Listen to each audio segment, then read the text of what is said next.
Bienvenue à tous dans ce podcast dédié à l'exploration des mystères de l'au-delà. Aujourd'hui, nous plongeons dans l'une des questions les plus profondes et intrigantes de l'humanité, la vie après la mort. Que se passe-t-il après notre dernier souffle? Quelles sont les expériences des personnes ayant vécu ces mystères? Comment savoir ce qu'il y a dans l'au-delà? Rejoignez-nous donc alors que nous examinons l'expérience directe du vénérable maître Samael Aun Weor, ces réalités qui entourent ce mystère de la mort. Préparez-vous donc à un voyage fascinant au-delà de notre monde connu. La mort est la couronne de tous.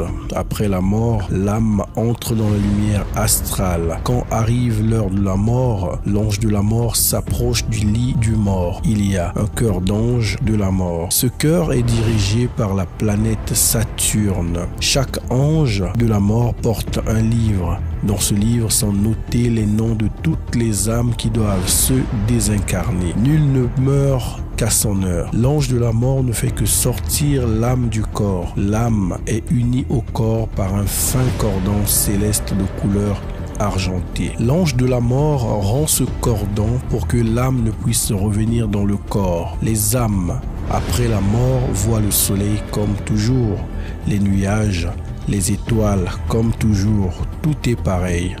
Pendant quelque temps, les âmes des morts ne croient pas qu'elles sont mortes. Ces âmes voient toutes les choses de ce monde de la même manière qu'avant. C'est pour cela qu'elles ne croient pas qu'elles sont mortes. Les âmes des morts vivent dans la lumière astrale. La lumière astrale est la lumière de tous les enchantements et sortilèges magiques. La lumière astrale est en relation avec l'air. Nous la mangeons, nous la respirons, mais nous ne pouvons la voir qu'avec les yeux de l'âme. Les âmes se voient avec des mêmes vêtements qu'elles portaient durant leur vie. Et la conscience de ces âmes se réveille peu à peu, et lorsqu'elles se rendent compte qu'elles n'appartiennent plus à ce monde matériel de chair et d'os. Pour converser avec les morts, il existe plusieurs secrets. On place le portrait du défunt dans une chambre et tous les soirs, à minuit, le disciple entre dans la pièce, dépose près du portrait les aliments que le défunt aimait le plus. Il les lui sert dans les mêmes plats qu'il utilisait. Il allume une bougie, il l'appelle 3 fois par son nom. La personne s'assoit près du portrait et ensuite se met à méditer personnellement sur la vie du défunt, sur son histoire, en imaginant ce qu'il était avant, etc., jusqu'à ce que le disciple s'assoupisse. Le disciple devra faire la même expérience toutes les nuits, à la même heure, dans la même chambre et s'asseoir sur la même chaise et à la même place, jusqu'à ce qu'il puisse voir le défunt, l'entendre et converser avec lui personnellement. L'important, c'est que le disciple parvienne à s'assoupir pendant qu'il est en train de méditer sur la vie du défunt. Durant ces instants de demi-sommeil, le défunt lui apparaîtra et alors le disciple pourra converser avec lui directement. Ceci n'est pas du spiritisme, c'est de la magie pratique. L'important, c'est que le disciple ait beaucoup de foi, de patience et beaucoup de constance. Si le disciple ne se fatigue pas, à la fin, une nuit quelconque, l'âme du mort lui apparaîtra et alors le disciple aura le plaisir de converser avec l'être cher qui est parti pour l'au-delà. Le plus important, c'est de le voir, de l'entendre, de le toucher et de le palper. En Orient, il y a une caverne où ceux qui veulent voir le Bouddha entrent pour l'invoquer. Un jour, un Chinois qui voulait voir le Bouddha entra dans la caverne et invoqua le Bouddha. Mais le Bouddha ne se montra pas. Alors le Chinois jura de ne pas ressortir de la caverne jusqu'à ce que le Bouddha lui apparaisse. Ainsi, l'homme persévéra plusieurs jours, appelant désespérément le Bouddha, jusqu'à ce qu'enfin le Bouddha apparaisse au milieu de la caverne, plein de lumière et de beauté. Alors le Bouddha bénit le Chinois et celui-ci sortit tout heureux de la caverne. Avec cette méthode d'invocation, nous pouvons voir les morts et converser avec eux. Les âmes des morts doivent passer les sphères de la Lune, de Mercure, de Vénus, du Soleil, de Mars, de Jupiter et de Saturne. Chacune de ces planètes est enveloppée d'une atmosphère astrale.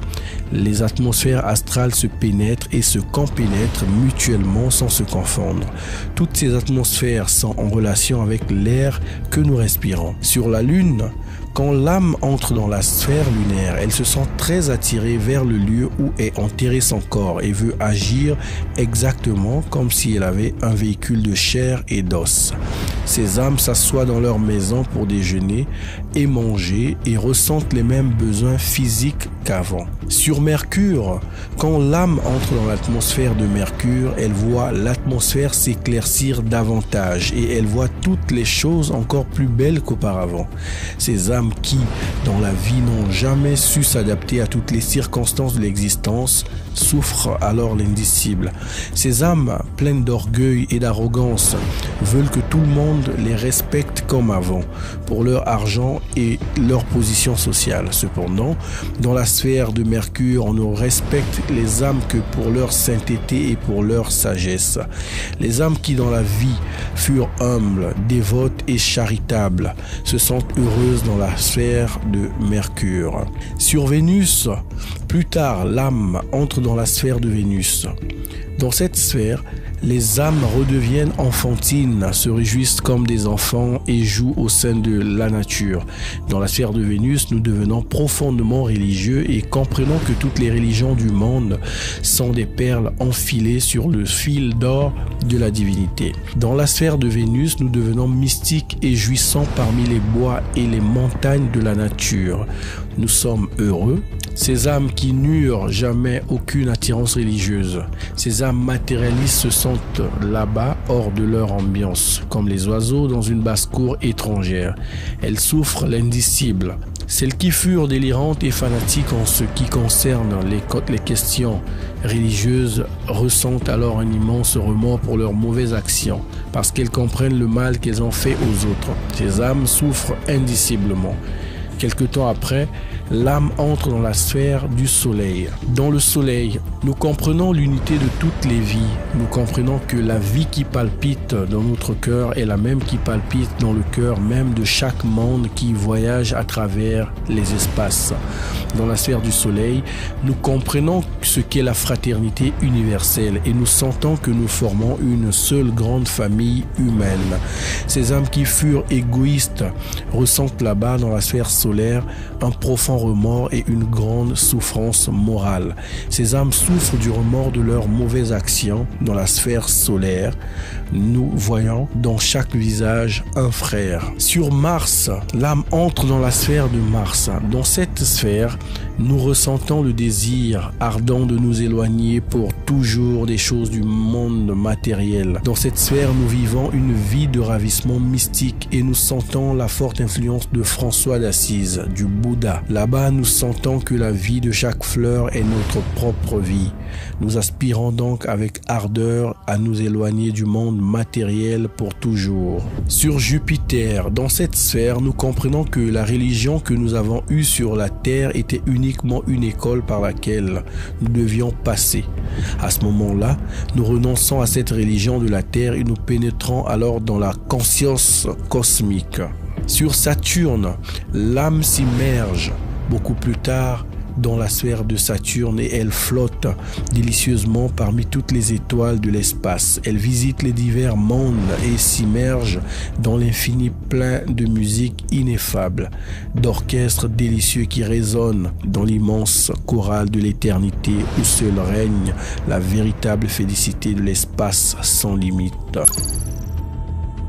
Une fois que l'âme est plongée dans le sein de l'infini, elle voit des milliers d'êtres ineffables, soit des anges, des archanges, des trônes, des vertus, des puissances, etc.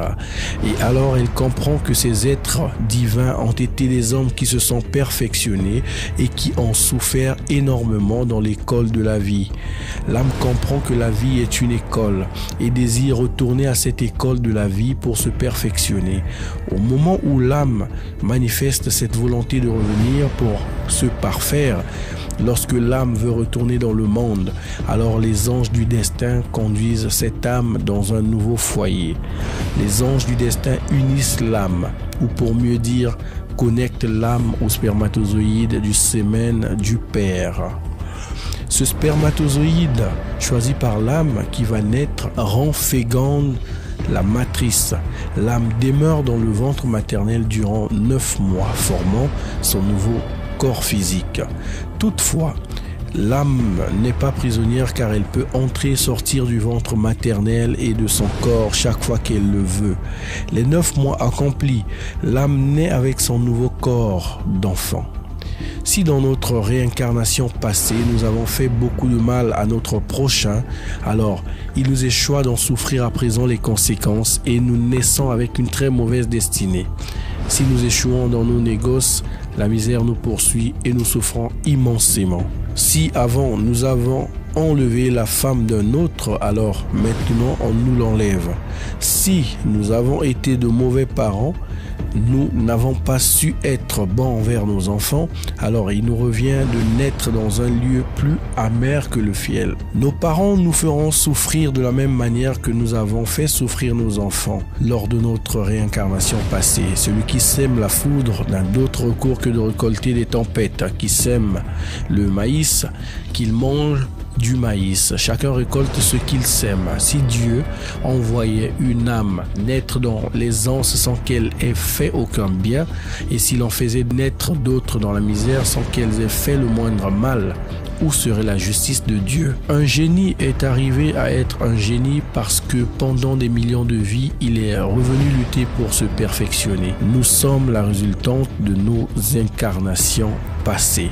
De la mesure dont vous mesurez, on usera pour vous mesurer. Il existe donc 42 maîtres du karma. Le karma, c'est la loi de la compensation. À chaque réincarnation, nous sommes de plus en plus parfaits. Nous sommes venus des millions de fois en ce monde et il nous faut continuer à y vivre jusqu'à ce que nous devenions parfaits. Il existe une méthode pour nous rappeler de nos incarnations passées. Cette méthode, c'est l'exercice de rétrospection. Le disciple se couchera dans son lit tous les soirs et pratiquera alors l'exercice de rétrospection.